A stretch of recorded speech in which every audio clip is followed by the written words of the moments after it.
Elon Musk کی بات کے اوپر ایک مرتبہ پھر سے آتے ہیں قبل. وہ یہ بات کر رہے ہیں کہ کچھ عرصے کے اندر 1 سے 2 سال 1 سے 2 ڈیکیڈز کے اندر جاب یا منی irrelevant ہو جائیں گی. اب اگر ہم مان بھی لیں کہ یہ irrelevant ہو جائیں گی تو پھر انسانیت کا مقصد یا انسان کے رہنے کا مقصد جو ہے جابز ہمیں موٹیویشن دیتی ہیں, پیسہ ہمیں موٹیویشن دیتا ہے کہ ہم گھر سے باہر نکلے, ایک مقصد دیتا ہے زندگی کے اندر. ویسے ہی ہم ایگزسٹینشیل کرائسس کے اندر بہت عرصے سے چل رہے ہیں اور اس کے اوپر بات کی جا رہی ہے. اس کے بعد پھر آپ کو کیا لگتا ہے انسانیت کے لیے بچے گا کیا کرنے کے لیے؟ دیکھیں آپ یہ بالکل صحیح کہہ رہی ہیں, یہ ایک بہت فلاسافیکل کوسچن ہے جو آپ کہہ رہی ہو کہ انسان اس لیے ہوتا ہے کیونکہ وہ پروڈکٹیو فیل کرتا ہے, اس کو لگتا ہے کہ میں کچھ کنٹریبیوٹ کر رہا ہوں دنیا میں, اور جب وہ اپنی ذہانت کو استعمال کر کے دنیا میں کچھ کنٹریبیوٹ نہیں کر سکے گا, کوئی نئی ایجادات بھی ساری جو ہے وہ اے آئی کر رہا ہوگا. ابھی 2 ملک آپس میں اس لیے لڑتے ہیں کیونکہ اسکیرسٹی ہے ریسورسز کی, ٹھیک ہے. اکانومی کا کیا مطلب ہوتا ہے؟ اکانومی کا مطلب یہ ہوتا ہے کہ میرے پاس اتنا آئل ہے, میرے پاس اتنے ریسورسز ہیں, میں اپنی پاپولیشن کو اس طرح سے جی ڈی پی یہ ہے وہ ہے.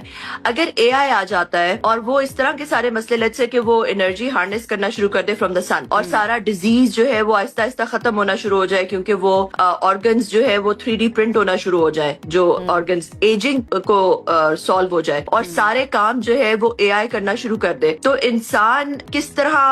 اکانومی کی ریلیونس ہی نہیں رہے گی کیونکہ ابنڈنس آف ریسورسز آ جائیں گی, اتنی زیادہ ریسورسز ہو جائیں گی کہ ان کے لیے لڑنا مرنا, ان کے لیے فائٹ کرنا جو ہے وہ بالکل irrelevant ہو جائے گا.